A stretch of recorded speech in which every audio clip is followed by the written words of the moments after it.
meu povo, tudo bem com vocês? Espero que sim, hein? O programa Ressoar está no ar, trazendo aí muita informação, histórias incríveis para você. Acima de tudo, muitas notícias boas, beleza? Fevereiro Laranja é o mês focado na conscientização sobre a leucemia. E você vai conhecer uma história emocionante de um paciente em tratamento e o trabalho de uma associação focada em oferecer ajuda a pacientes durante o combate da doença. E no Conexão Social de hoje, a presidente do Instituto Ressoar, Eunice Silva, recebe o rei das franquias, Leonardo Castelo. Já no Ressoar Vida e Saúde tem informação de qualidade só para você, então não sai daí, porque o programa Ressoar tá só começando, hein?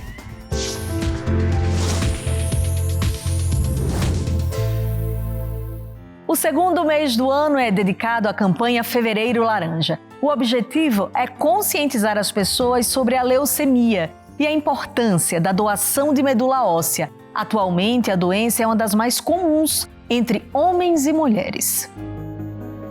O mês de fevereiro é marcado pela campanha Fevereiro Laranja, com o objetivo de conscientizar sobre a leucemia, tipo de câncer no sangue, e a importância da doação de medula óssea.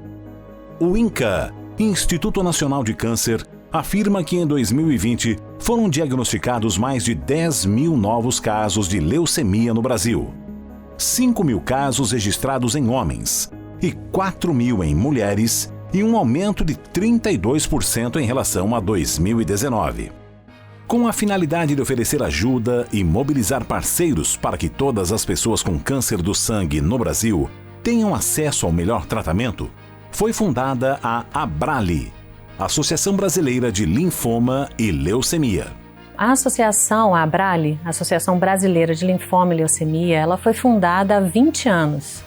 Foi um esforço conjunto de pacientes e familiares que entenderam que era importante oferecer suporte integral, para os pacientes que entram nessa jornada, quando recebem um diagnóstico de câncer hematológico e precisam buscar tratamento para conseguir a sua cura, e melhor qualidade de vida. Então esse grupo se juntou e decidiu montar essa organização sem finalidade lucrativa para poder apoiar então os pacientes oncológicos. Então a ABRALI nessas 2 décadas vem apoiando quase 80 mil familiares e pacientes com cânceres hematológicos, mais diferentes tipos de cânceres, não só a leucemia. Então a nossa missão é oferecer esse suporte, contribuir para que ele tenha de fato acesso a um diagnóstico precoce e receba o melhor tratamento possível, o tratamento disponível, e que todos possam ter acesso a esse tratamento, de uma forma igualitária. Dentro da nossa missão e da nossa visão de oferecer apoio e suporte aos pacientes e familiares,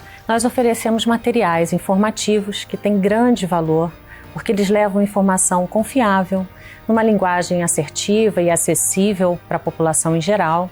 Então são materiais em vários formatos. Nós temos manuais impressos, temos vídeos, temos materiais em áudio. Isso facilita muito a disseminação das informações.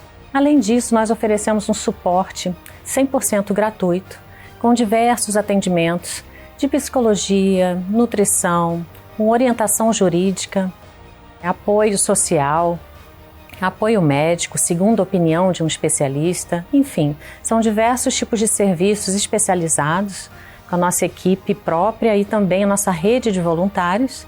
É uma doença de alto impacto, de relevância social, mas a leucemia é um dos principais tipos de cânceres infantis. Ou seja, a gente precisa levar informação, gerar essa conscientização, fazer com que as pessoas conheçam mais sobre as leucemias e possam, de uma maneira rápida e imediata, se houver dúvidas, se sentirem sinais, se verem os sintomas no momento inicial, possam procurar ajuda médica.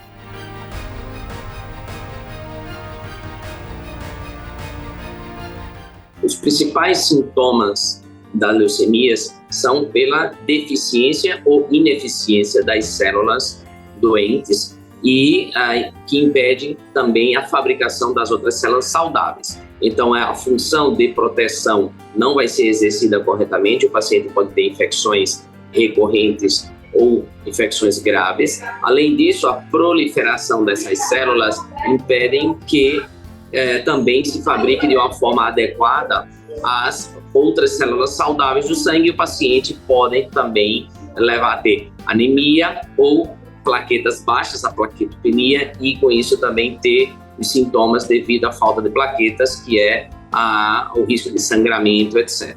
Com a anemia, o paciente vai ter cansaço, palidez, falta de disposição, etc.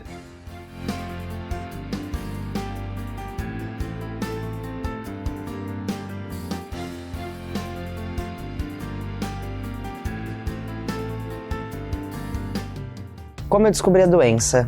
Era meio da pandemia e estava todo mundo muito assustado com aquela situação, e eu tive uma febre muito grande e comecei a desconfiar que poderia ser a Covid-19 e fui fazer a investigação no hospital. Quando a gente foi fazer a investigação no hospital, já vi que além das febres eu estava tendo muito sangramento, e esse sangramento ele estava acontecendo em grande quantidade, e aí os médicos começaram a investigar para uma possível anemia. Aí num dia de visita médica, que uma doutora que eu conhecia, ela passou no setor, porque eu trabalho no setor da enfermagem também, ela me viu e ela contou pra mim, falando: olha, eu tô sabendo que você tá investigando uma anemia, deixa eu fazer uma anamnese em você, né? Fazer um exame. E aí, quando ela baixou a minha máscara, estava sangrando muito. Um detalhe que muitos médicos não tinham percebido, porque a gente estava investigando ali a Covid para uma anemia para a Covid pelos resultados de exame. Quando ela baixou a minha máscara, ela viu que tinha uma grande quantidade de sangue, e automaticamente ela já entrou em contato com o hemato, solicitando que ele viesse para fazer a punção de medula, que é a biópsia que a gente chama, né? Para fazer o diagnóstico da leucemia. E aconteceu que veio o diagnóstico no dia 8 de fevereiro. É um período que, se você não tiver uma cabeça firme, você se entrega. E ali eu tive que respirar fundo e entender, porque quando o médico veio me dar meu diagnóstico, ele me disse que o meu corpo estava tomado 96% de blastos da leucemia, e eu precisava de uma ação, e que eu não poderia me abater naquele momento. Então eu ativei um modo assim de super-herói para salvar a minha vida, e falei: eu não vou ficar nessa de tristeza agora eu preciso ter uma ação. Hoje eu faço um trabalho voluntariado tanto junto com a Abralho quanto nas minhas redes sociais, falando sobre o meu diagnóstico sempre que eu posso, para que outras pessoas tenham a noção de que vai dar certo, assim como deu comigo. E eu só tenho a agradecer, porque hoje eu faço tratamento pelo SUS, e eu optei em fazer o tratamento pelo SUS porque eu já venho de uma linhagem de trabalho de conhecer o SUS e entender o valor de que o SUS também consegue cuidar desses tratamentos tão exclusivos como um tratamento oncológico.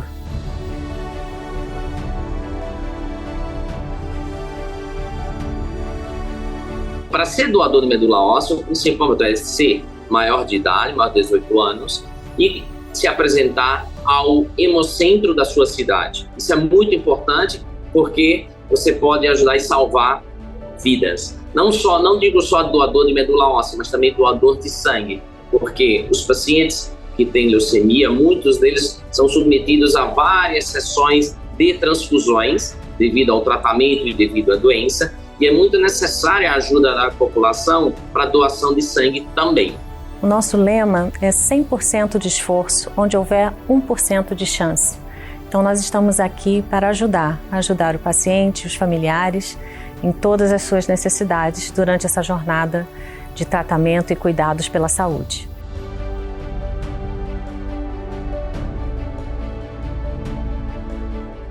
Então fique atento, hein? E ao notar qualquer sinal diferente, procure um médico. O programa Ressoar vai para um rápido intervalo, mas não sai daí que a gente volta já já.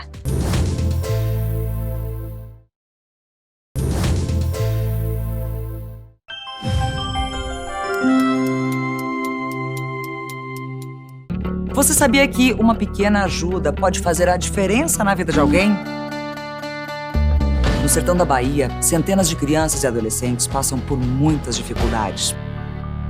Mas o projeto Nova Canaã se dedica há anos para mudar essa realidade, oferecendo alimentação, estudos e a perspectiva de um futuro melhor. E eu tô aqui para pedir a sua ajuda. Entre no site r7.com/adote uma criança e faça a sua doação. Com apenas R$1 por dia, você pode fazer a diferença na vida dessas famílias. Compartilhe o amor. Doe agora.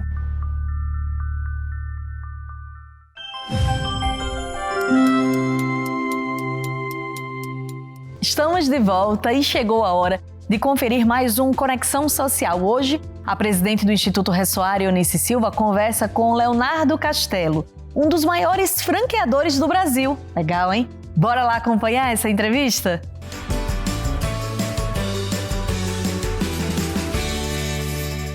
Boa tarde a todos! Sejam muito bem-vindos ao nosso Conexão Social. E a história de hoje é sobre superação.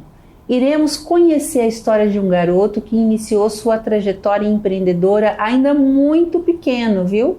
Mas se tornou o maior franqueador do Brasil.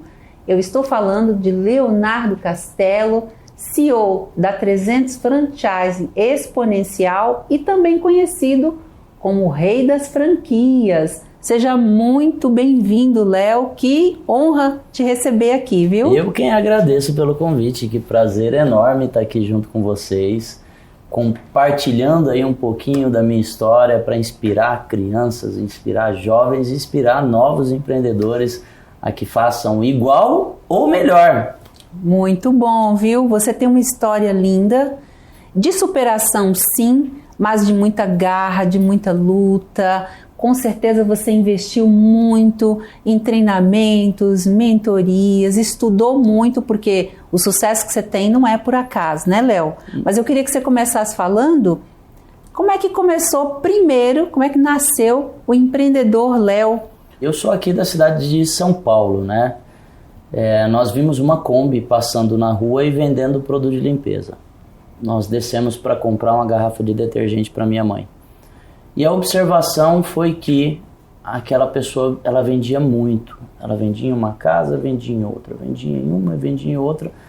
E eu sempre gosto de pensar que todas as oportunidades, elas estão nos rodeando todos os dias. Mas de repente nós não temos visão para enxergar que pode ser uma oportunidade na nossa vida. Isso está relacionado à preparação, né? Nós olhamos para aquela Kombi e nós no dia falamos o seguinte: poxa, isso aqui a gente consegue profissionalizar esse mercado, a gente consegue fazer isso aqui de uma forma melhor. E aí nós saímos de São Paulo, sentido Joinville, porque no nosso ponto de vista, na ocasião São Paulo, por uma questão de trânsito, ia atrapalhar no negócio. Então, cara, vamos começar um negócio onde possa escalar logo de cara, né? Se fomos sentido... Já tinha um pensamento grande já de início. Sim, a gente pensava que tinha que dar certo. E aí fomos para Joinville. Quando chegamos em Joinville, que começamos a testar esse modelo de negócio, nós tínhamos pouco dinheiro. Assim, para você que está assistindo, de repente você coloca: ah, mas é porque eu tenho pouco dinheiro. Cara, mas coloca o dinheiro como um segundo plano. Trabalhe em cima da sua ideia, em cima do seu plano, do seu propósito de vida, e foi isso que nós fizemos. E aí, aquela ideia de fazer esse negócio em Joinville, com esse pouco dinheiro que nós tínhamos, nós fizemos um pequeno galpãozinho de 150 metros quadrados. O escritório aqui do Instituto é mais, esse lindo escritório é muito maior do que o galpãozinho que nós começamos. E a grande realidade é que nós começamos um negócio, um tema que eu estava conversando com você um pouquinho antes da entrevista, é que nós não sabíamos vender. Nós estávamos começando Isso é importante falar. Um negócio de produto de limpeza e nós achávamos, nossa, quando eu começar vai chover de cliente, e a grande realidade é que não choveu de cliente.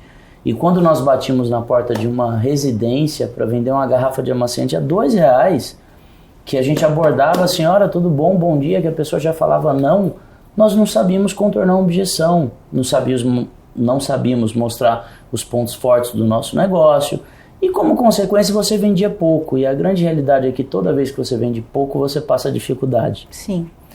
E as dificuldades, elas foram muito maiores do que nós mesmos imaginávamos, porque 6 meses depois o dinheiro tinha acabado, e é assim que acontece no negócio que não vende. Você tem custos, o dinheiro vai acabando, e nós não tínhamos R$300 para pagar o aluguel da kitnet onde a gente tinha alugado. O proprietário foi duro, porque nós tínhamos pagado 6 meses antecipado, e ele falou: olha, vai ter que ser mais 6 meses, nós não tínhamos, mudamos para dentro do galpão. Quando você vai para um chão de um galpão, ali você desenvolve uma série de coisas que são importantes para você no futuro, como você entender a importância da resiliência. Ah, Léo, qual o dia que você pensou em desistir? Todos. Só que eu não desisti, eu estou aqui ainda. você começa a desenvolver disciplina, você começa a entender que tem muitas coisas que precisam ser feitas, mesmo muitas vezes sem você saber, mesmo sem você querer, você precisa fazer. E aí você começa a trabalhar foco, e essa parte comportamental foi importante pra gente ali no chão do galpão. E quando eu digo chão do galpão, não é só dormir no chão, é você ter 10 mudas de roupa, no máximo, é você não ter o carinho da família, é você ficar sem o almoço, ficar sem a janta, é você sair pra rua numa Kombi velha, sem step, muitas vezes sem ré, muitas vezes tem que deixar ela ligada o dia inteiro porque não tinha R$50 para arrumar um alternador dela. E aí, durante essa dificuldade, você começa a querer terceirizar a culpa. Porque é o mais normal. Sim. As coisas não estão acontecendo na minha vida porque eu nunca saí num programa de TV. Se eu tivesse saído, tava tudo certo. Não tive apoio de ninguém. Não tive apoio de ninguém. É porque eu não estudei, é porque os meus pais, o meu vizinho tem sucesso porque ele teve sorte. Aí vem a danada da sorte também, Sim. né? Então é muito fácil terceirizar, e o grande fator decisório é assumir a responsabilidade. Que muitas das coisas que acontecem na nossa vida, elas estão relacionadas às decisões que nós tomamos e às atitudes acima de tudo. Sim. Então ali naquele momento, que era um momento talvez o mais duro do nosso negócio, da nossa vida, a gente começou a captar algumas informações que eram super importantes para nós. Porque a gente corria atrás de informação de alta performance e não tinha essa quantidade de conteúdo que tem hoje. Então, tudo que você ia atrás de enciclopédia, de livros, né? Você não tinha a palavra mentor, você procurava pessoas que tinham mais conhecimento. Só que aí entra o segundo fator. Como que eu vou atrás de pessoas que têm conhecimento se eu estou dentro de uma zona de pessoas de baixa performance? Então, isso aqui fica uma dica para vocês. Cara, se você não estiver dentro de um ambiente de amigos, de pessoas que te tiram da zona de conforto e te fazem melhor, que são aquelas pessoas que questionam, cara, por que você não está lendo um livro? Não só aquele que chama para tomar uma cervejinha, por que você não está lendo um livro? Por que você não faz um curso? Por que você não vai atrás de conhecimento? E aí a gente começou a pegar essas informações lá em 2007, que um CEO de uma grande empresa, ele lia pelo menos 4 livros por mês. Então, se você pegar nos meus últimos 15 anos, eu li 4 livros por mês. Isso dá um total de quanto, né? De aproximadamente 500 livros. Então, hoje, eu tenho uma certa bagagem, 15 anos depois, e de repente, no curto prazo, a gente não consegue enxergar esse resultado, porque você faz uma leitura, 2, 3, 4, isso não é tão transformador, mas quando você traz isso com constância, você cria muita bagagem. Quando você lê o seu livro de número 50, você fala, nossa. E quando uma pessoa vai conversar com você sobre determinado assunto que você tem domínio, e para mim hoje, todo o processo de construção de credibilidade ele está relacionado ao quanto você tem domínio e autoridade, e sempre lembrando, autoridade se constrói com credibilidade, que se constrói com domínio sobre o assunto que você está conversando. E quando eu olho para a minha trajetória, lá no início, essas pequenas informações, eu preciso ler, eu preciso ter mentores, eu preciso ir atrás de pessoas que entendem mais que eu preciso estar dentro de um ecossistema de pessoas que me provocam. Isso foi fundamental no meu processo de transformação, mais o entendimento que eu tinha que aprender a vender. Então, todo empresário monta um negócio para colocar o seu serviço ou o seu produto no mercado de algum jeito. Você já tem a informação mestra. Se você vender muito esse produto ou esse serviço, como consequência isso solucionar algum problema de alguém e como consequência isso criar um volume, você vai ganhar dinheiro. Mas o dinheiro ele vem em um segundo lugar. E tem muita gente que tem essa informação, que é a informação mágica, que as vendas transformam a vida das pessoas. Mas aí a pessoa não se dedica em vendas. Então, assim, é muito comum, você fala assim, nossa, venda é aquela profissão que o cara não deu certo em nada e ele vai tentar vender. Não, tem venda, esse preconceito, né? Tem. Eu acho muito legal você desmistificar, até porque a gente precisa amar vender. Eu acho que tem a ver com pessoas, né? Quando você ama pessoas, você gosta de vender, eu tô certa? Você tá conectado com pessoas, né? E eu vou falar uma frase aqui, que é uma frase que eu digo pro meu time todos os dias.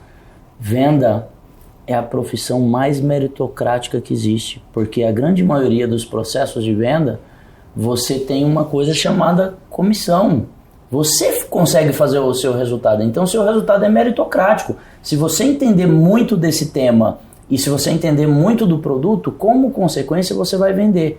Agora, o grande detalhe, ele tá, bom, o que faz você vender? Contorno de objeção faz você vender? Faz. Estuda sobre contorno de objeção. Gatilhos mentais, tem 40 tipos de gatilhos mentais diferentes, mais de 40. E todos funcionam? Todos funcionam.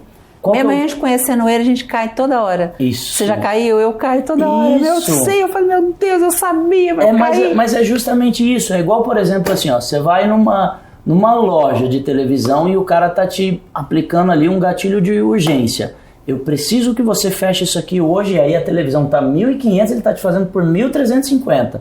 Mas é só até hoje. Você sabe que é um gatilho, mas você cai nele. Por quê? Porque isso é uma ferramenta de vendas. Ou então é a última. É a última. Então, assim, prova social. Só que qual que é o grande detalhe? Tem mais de 40 gatilhos. E aí você pega uma palestra, que eu dou muita palestra pelo Brasil, e ali naquela área tem 1.000 vendedores. Aí você pega e fala assim, quem sabe mais que 5 gatilhos mentais, levanta a mão. Vai, 80%.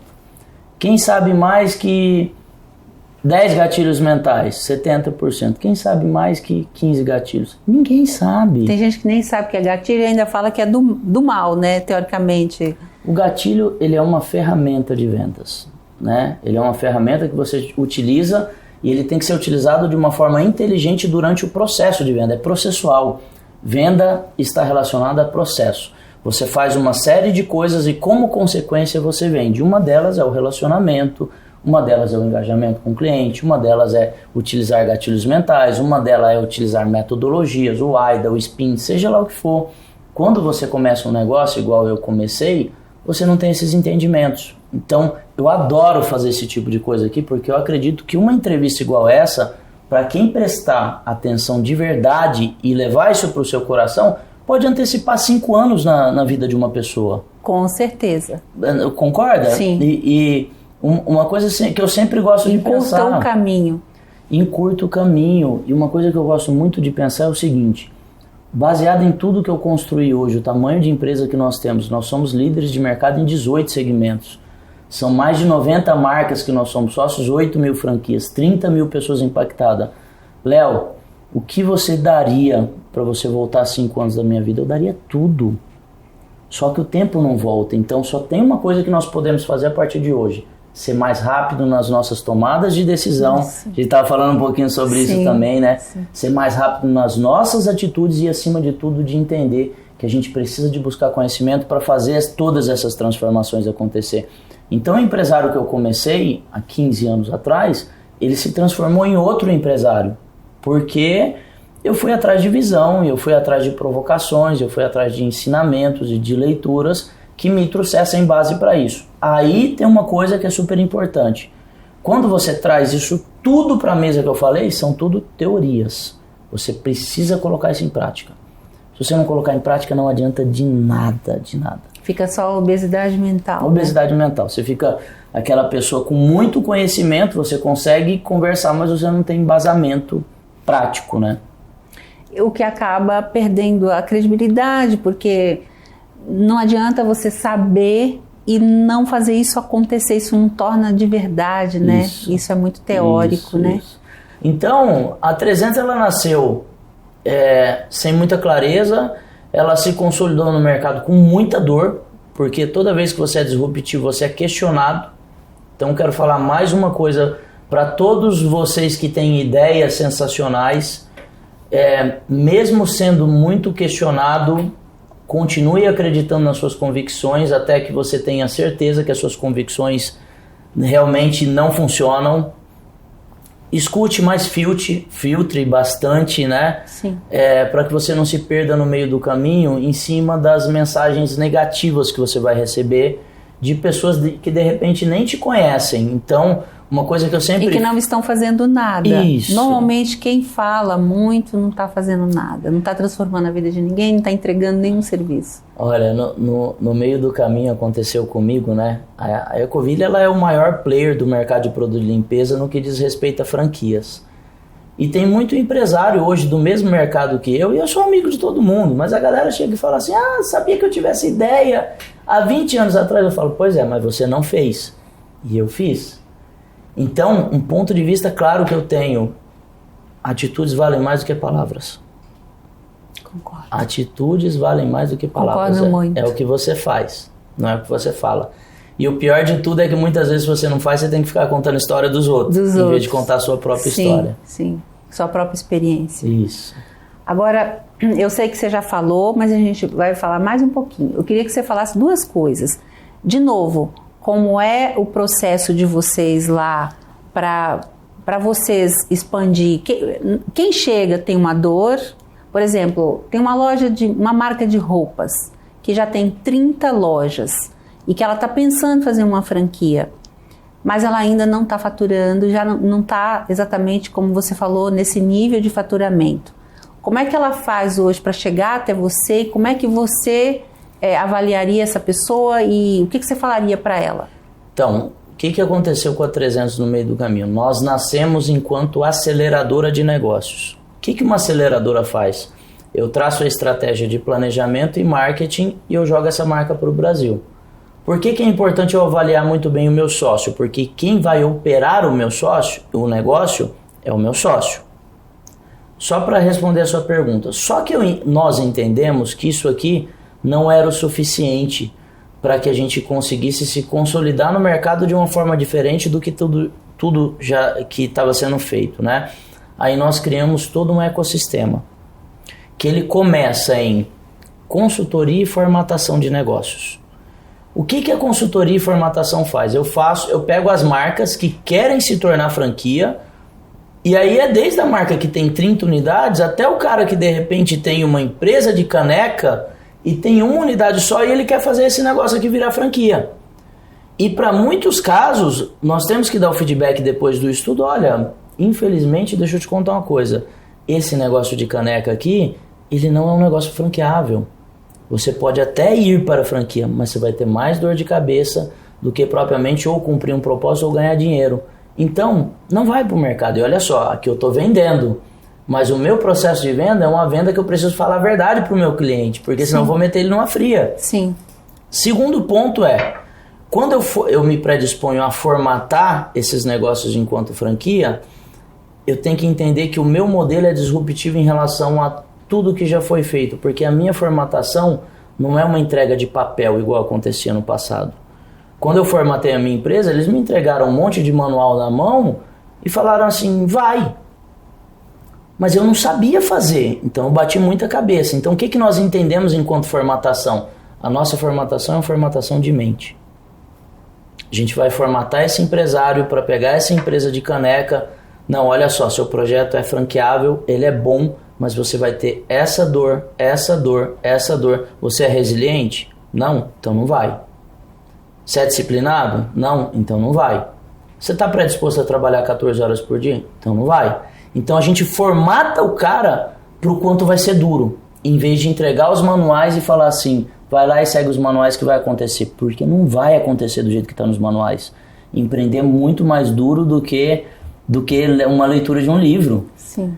E aí, o segundo pilar é o pilar de educação, que nós entendemos, se eu quero levar impacto, eu tenho que educar. E aí nós educamos franqueados e franqueadores, nós somos nichados em educação de pessoas que estão no mercado de franquia. Depois que eu formato e depois que eu educo, aí agora eu entro em aceleração? Não, aí eu entro em pré-aceleração, que é quase um processo de incubação da marca. Eu vou pegar na sua mão junto com você e eu preciso de você, você tem corresponsabilidades nisso aqui e a gente vai escalar o seu negócio de forma lenta para você sentir as suas dores de uma forma o mais amena possível. Depois de um processo de avaliação de 1 ano, de 3 em 3 meses, com steps que a gente avalia comportamento e técnica e gestão, nós entendemos se essa marca pode ser uma marca exponencial ou não. Se ela for exponencial, ela vai para aceleração.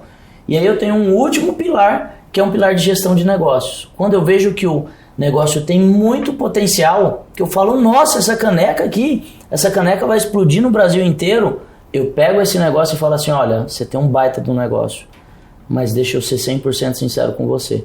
Você não tem perfil para gerir uma rede de franquia. Então você entrega a gestão para nós gerimos essa rede, você continua sendo o herói, porque não pode ter ego no meio. Sim. Você continua sendo o herói da marca, você é a figura institucional, você olha para inovação, você olha para produto, mas gestão você deixa com a gente que entende. Então esses pilares fizeram a 300 diferente de tudo que já tinha no mercado até hoje. Você pega de verdade na mão, você de verdade é mais do que uma escola, né? É quase uma escola com início, meio e fim, até chegar uma pós-graduação, que é Sim. quando a pessoa já está gerindo essa rede de uma forma, digamos assim, exponencial. Impossível dar errado, né? É. Nada como a experiência, né? A experiência, ela faz você comprar as brigas certas, né? De você encurtar caminhos. Então, hoje eu olho para talvez 10 anos atrás da minha trajetória, eu falo, nossa, mas por que naquela ocasião eu comprei aquela briga? Que eu perdi energia, que eu perdi tempo. Então a experiência ela dá isso. E o que a gente procura passar escutem as pessoas que têm experiência. Eu gosto muito de pensar na minha empresa a pujança do jovem, que o jovem tem aquele gás, tem aquele brilho no olho, mas não descartar o cabelo branco de uma pessoa que já vivenciou muita coisa. Muito bom. Por incrível que pareça, a próxima pergunta que eu ia te fazer é exatamente essa. O que você gostaria de ter ouvido naquele processo, né? Onde você tomou algumas decisões que não foram acertadas e que demorou mais de acontecer? Sabe, tiveram algumas coisas assim que foram bem duras lá no início e que foram importantes também. Mas eu acho que a principal de todas é você começar um negócio sem plano. Alguém poderia ter me falado, você vai empreender? Então traça um plano claro, porque a grande maioria das pessoas, elas funcionam assim, ó. Vamos supor, tem um cara que era superintendente de um grande banco. Você tem muito conhecimento? Você tem muito conhecimento. Você passou por vários estágios que muitas pessoas não passaram. Só que aí você vai para um outro negócio, você vai para um negócio de varejo, que está fora da sua zona de conhecimento. Então, se você for montar hoje qualquer coisa, estuda muito sobre o seu modelo de negócio. Estuda sobre os concorrentes, estuda sobre o seu cliente. Quem é o seu cliente? Qual que é a dor de verdade? Pesquisa, conversa com ele. Talvez tenha até uma coisa que o seu cliente te fale que até mude a sua concepção sobre o seu próprio modelo de negócio. E aí depois que você tiver tudo isso, traça exatamente o como você vai executar.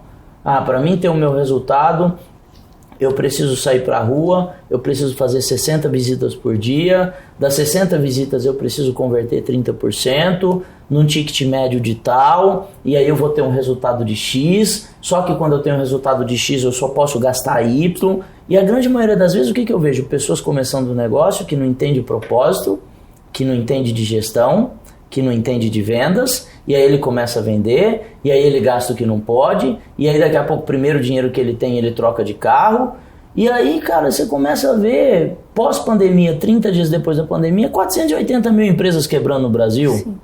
E não foi a pandemia, já estavam quebrados. Não foi a pandemia, esses empresários eles estavam quebrados, né? 85% dos empresários que começam um negócio de forma independente, eles quebram em 5 anos. O número é assustador, mas quando nós olhamos para o cenário, isso está 100% relacionado ao nível de conhecimento que essas pessoas têm e, sem sombra de dúvida, ao nível de gestão, liderança que eles tocam esse negócio no dia a dia. Olha só, isso é muito importante. Eu queria que você falasse da importância das mentorias. Eu sei que elas foram muito importantes na sua vida, inclusive você fala muito da Endeavor, Sim. Instituição extraordinária que forma empreendedores aqui no nosso país, né? Cara, assim, um dos capítulos do livro, já fazendo analogia, é um capítulo chamado O Poder da Mentoria. Porque o que acontece? O mentor é aquela pessoa que te provoca. O mentor é aquela pessoa que te tira da zona de conforto. O mentor é aquela pessoa que ela tá neutra na sua jornada e ela chega e do nada ela fala que você está fazendo tudo errado, sendo que o seu familiar, que o seu amigo, até, às vezes até uma pessoa da sua empresa não teria coragem de falar. E até tinha elogiado, né? E até te elogiar. Isso, e até tinha elogiado. Sim. Então eu gosto de pensar o mentor como aquela pessoa provocativa, como aquela pessoa que te tira da zona de conforto e como aquela pessoa que vai encurtar o seu caminho. Hoje, com a mentalidade que eu tenho, toda vez que eu vou pensar assim, eu vou fazer um negócio de marketing digital, quem é o melhor do Brasil? Eu vou pedir uma mentoria para esse cara. Mas esse melhor do Brasil, a mentoria dele é paga. Então eu vou pagar porque vale. Porque isso vai encurtar o meu maior ativo de todos, que é meu tempo de vida. Isso ninguém vai te devolver e isso não tem preço. Isso não tem como você tangibilizar. Quanto que vale um ano da sua vida? Mas é porque a mentoria dele custa 20 mil reais. Cara, mas quanto que vale um ano da sua vida? Porque às vezes um mentor te dá uma dica que te encurta um ano. Encurta um ano. De ficar batendo cabeça, de ter problema e sempre lembrando, problema nos negócios muitas vezes interferem na vida pessoal. Então quer empreender? Vai com responsabilidade e vai com mentores. Eu gosto de fazer outra analogia que para mim é muito importante. Eu me considero uma pessoa de alta performance. Eu me considero assim. Só que todos nós temos dentro de nós uma coisinha aqui chamada mente que quer te jogar para a zona de conforto o tempo todo. Quando eu vou treinar, eu treino há 9 anos com personal. Quando eu treino com o meu personal, o treino é 1. Olha só, o meu personal é o meu mentor. Quando eu vou treinar na academia sem o personal, o meu treino é outro. Com o mentor, eu me puxo mais. Sem o mentor, eu me puxo menos. Então, para mim, mentoria transforma a vida de qualquer pessoa. E transforma mesmo. Muitas pessoas hoje que tomaram decisões no achismo, porque deu certo para o Léo, vai dar certo para mim, né? Não é bem assim, né? Não é. Até porque, como você falou, cada um tem um estilo, né, de liderança, de empreender e de mentalidade também, né? De cultura organizacional, né? Sim, são muitas coisas. E agora o livro, queria que você falasse dele. Então, e o livro... Como é que nasceu a ideia do livro? E o livro é interessante, tá? Porque tem esse que é o Sonhe, Acredite, Faça, que eu já falo dele, e nós estamos lançando mais 2. Nós estamos lançando um que chama Os Donos da Venda, que aí é eu, Thiago Concer e o Fábio Oliveira, que a gente vai trazer os pilares que fazem uma empresa crescer através de venda, e nós estamos lançando o Guia Definitivo do Crescimento Exponencial, os 2 pela editora Gente. E o Sonhe, Acredite, Faça, ele nasceu, eu tenho uma tatuagem aqui, Sonhe, Acredite, Faça. Por quê? Porque eu converso com muita gente todos os dias. Todas as vezes que você conversa, na maioria das vezes a pessoa está na sua frente, e eu muito sentado na minha mesa, e aí eu conversava, e aí eu sempre falava para a pessoa, né? Tá acontecendo alguma coisa? Então tá bom, ou você tá deixando de sonhar, ou você tá deixando de acreditar, ou você tá deixando de fazer o que precisa ser feito. E na grande maioria das vezes, não que isso aqui tenha que ser uma regra, cada um acredita nas suas crenças e nas coisas que te geram resultado. Mas para mim, uma pessoa que sonha, que acredita e que executa, ela consegue fazer tudo na vida dela. Então o livro O Sonhe, Acredite, Faça é um livro que conta a nossa história, é um livro mais de inspiração, porque ele não vai trazer metodologias, então conta a história, tem insights que você pode aplicar no seu negócio. Mas os outros 2 livros que nós vamos lançar são livros técnicos, que eles trazem metodologias de crescimento. Muito bom. Sonhe, Acredite, Faça, que já bateu mais de 100 mil cópias e a gente está super feliz aí. Muito bom, parabéns, viu? Agora, Léo, para a gente finalizar, eu sei que os empreendedores que nos assistem e até aqueles que ainda não são, mas estão pensando em ser, e aqui a gente tem um compromisso de fazer com que as pessoas empreendam, né? Saia da zona de conforto e vai transformar a vida delas e a vida de outras pessoas. Então eu queria que você começasse falando para essas pessoas o que ela precisa para perder o medo de empreender. O que te dá medo? O que te dá medo é algo que foge do seu conhecimento. Tudo aquilo que fugir do seu conhecimento vai te dar medo. Eu vou pular de paraquedas, meu primeiro pulo, eu vou ter muito medo. Mas e no meu 1000º pulo? Eu eu vou ter medo quase nada. Né? Eu vou falar em público, não sei se você sabe, mas tem uma coisa super legal, né? Existe uma pesquisa que fala que as pessoas têm mais medo de falar em público do que da morte. Sim. Né? Interessante isso. É o segundo maior medo. Então, assim, agora eu fico pensando, tá, e se você entra num curso de oratória? Seu medo vai reduzir.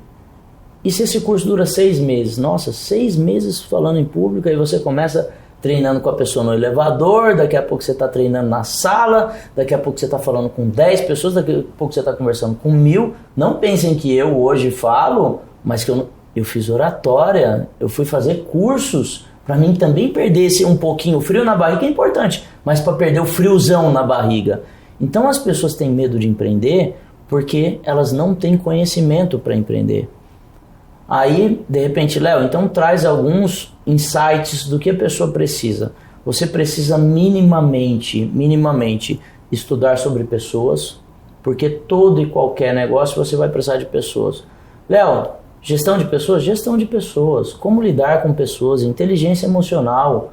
Sabe? Qual a sua postura mediante as pessoas? Isso é muito importante. Segundo pilar que eu gosto de pensar, que aqui você vai precisar de pessoas, mas você vai precisar de vender alguma coisa. Não, Léo, mas você não entendeu, eu quero empreender no segmento de odontologia. O dentista que tem mais sucesso é o dentista que mais vende. Sim, certamente. É o que mais vende. O médico que tem mais sucesso é o médico que constrói, é claro, a parte técnica com muito carinho, com muito apreço, mas é aquele que tem a melhor modelagem comercial dentro da empresa dele. Então você precisa estudar sobre vendas. E o terceiro pilar, você precisa entender de gestão. E quando diz gestão, está relacionado a processos. Tudo que você vai fazer dentro da sua empresa são processos. Eu vou emitir uma nota fiscal. Como que eu faço isso? É processual. Eu vou fazer uma venda. É processual. Eu vou controlar meu estoque. É processual. Então, tudo isso que eu estou falando para vocês aqui é muito simples.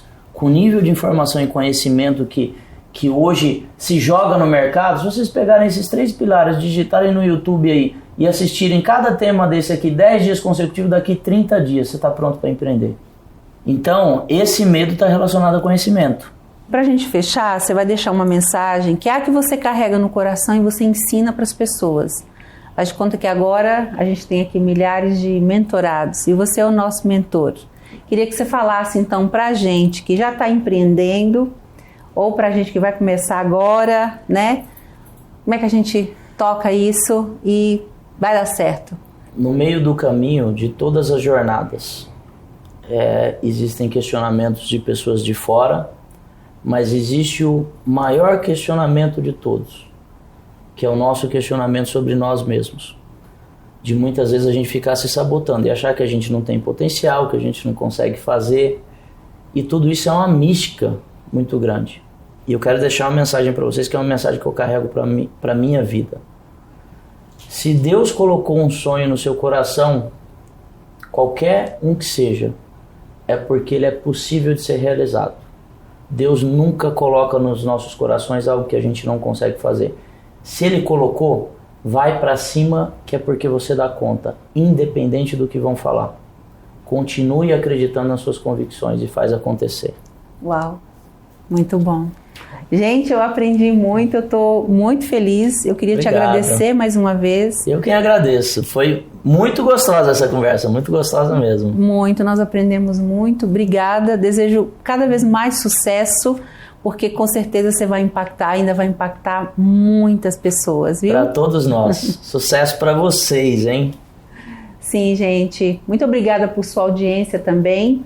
Quero te pedir para seguir o Léo. Aliás, você podia convidá-los e até dizer como é que as pessoas entram em contato com você, né, Léo? Claro.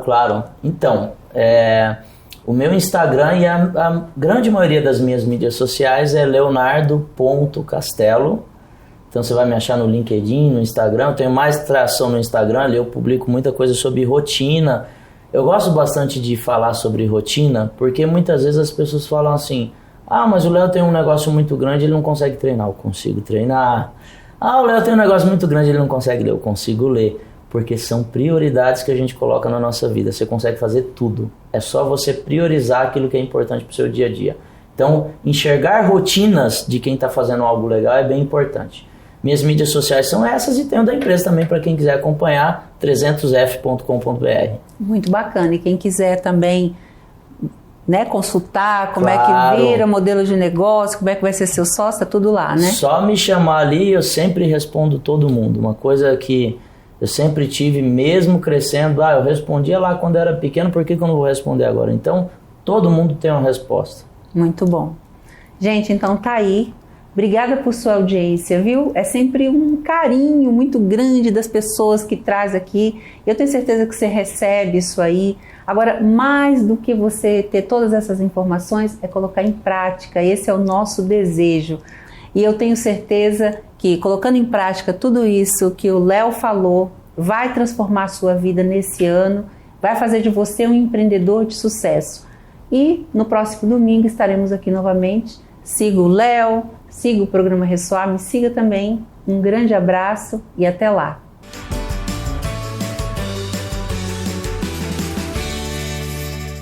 Que entrevista enriquecedora, não é, Leonardo? Muito obrigada, tá? Por ter compartilhado a sua história e todo o seu conhecimento com a gente. Eu gostei demais. Se você também curtiu, pode rever lá no nosso canal do YouTube. É só entrar, se inscrever e fica aí por dentro de tudo que rola aqui no Ressoar.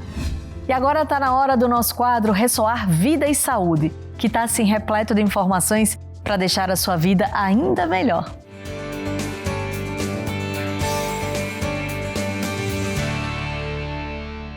Olá, meus queridos. Eu sou o Dr. Alfio Borg Neto, sou médico nutrólogo e hoje eu estou aqui no programa Ressoar Vida e Saúde e vamos falar sobre o ganho de massa muscular, como a alimentação pode interferir nisso. Existem tantas dúvidas em relação ao ganho de massa muscular. Será que realmente eu não posso ingerir carboidrato para poder ganhar massa? Será que realmente só uma dieta hiperproteica com carboidrato lá embaixo vai me ajudar a ganhar massa muscular? Treinar em jejum vale a pena? Funciona para quem quer ganhar músculo? Bom, essas são algumas das perguntas que eu sempre recebo no consultório e vou tentar responder para vocês aqui durante esse tempo. Bom, primeiro, gente, é um mito você pensar em anabolismo, ganho de massa muscular, sem o carboidrato. A dieta hiperproteica, ou seja, com uma proteína mais alta por quilo de peso, ela é interessante. Por quê? Depois de um exercício físico, nós precisamos repor essa proteína, ofertar aminoácidos para o músculo, para que ele não tenha catabolismo e para repor aquele aminoácido ali. Agora, por que o carboidrato? O carboidrato é interessante a gente consumir um carboidrato com índice glicêmico mais baixo antes do treino, para que você tenha energia durante o treino todo. E uma dica, mas não é para exagerar, quando você tiver vontade de comer um docinho, tipo aquela bala, aquele bombom que você gosta muito, aí é interessante você usar no pós-treino. Por quê? Esses são carboidratos simples que são importantíssimos para a reposição do glicogênio muscular e para que você também não tenha catabolismo. Então, é um mito pensar que carboidrato é um vilão dentro da hipertrofia, porque o carboidrato, além de repor energia, oferecer energia, ele também te ajuda a repor o glicogênio. Falando de ganho de massa muscular, sempre lembrar que o mais indicado são exercícios resistidos, ou seja, musculação, crossfit. Doutor Neto, mas eu posso fazer pilates, eu posso fazer dança, vai me ajudar a ganhar massa muscular? Não. Isso vai te trazer outros benefícios, mas ganho de massa muscular, precisamos de resistência no músculo, ou seja, algo que causa o impeditivo ali na movimentação articular, tá? Então isso é muito importante. E quando a gente fala de hipertrofia, só tem uma questão estética, só é interessante para quem quer ficar musculoso? De maneira nenhuma, porque quando a gente faz o exercício físico de resistência, nós melhoramos a densidade óssea, ou seja, você vai diminuir as chances de ter osteopenia, de ter osteoporose. O nosso músculo, ele é responsável pela produção de 4 hormônios. Inclusive o músculo hoje é visto como uma glândula endócrina, tá? Mas esses 4 hormônios são o BDNF, a irisina, a interleucina e a miostatina.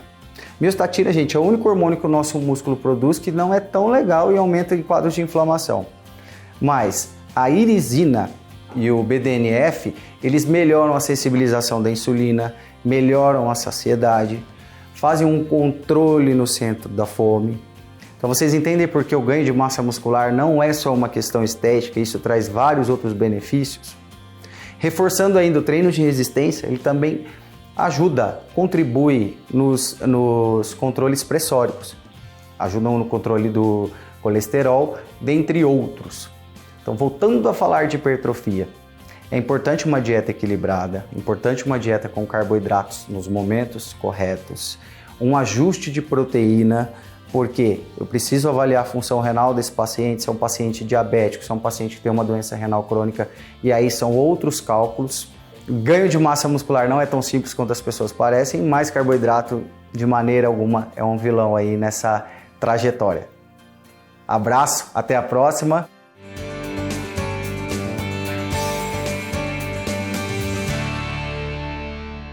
Dá para acreditar que o programa de hoje já está no final, mas você pode rever, tá? Esse e todos os programas Ressoar no nosso canal do YouTube. Não se esqueça de seguir também a gente nas nossas redes sociais para ficar por dentro das novidades do Instituto Ressoar. Fala a verdade, o programa foi bom, né? Eu achei.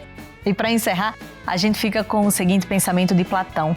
O que faz andar o barco não é a vela enfunada, mas o vento que não se vê. Bonito, né? Profundo. Eu fico por aqui. Grande abraço, fiquem com Deus. Até semana que vem. Bora lá?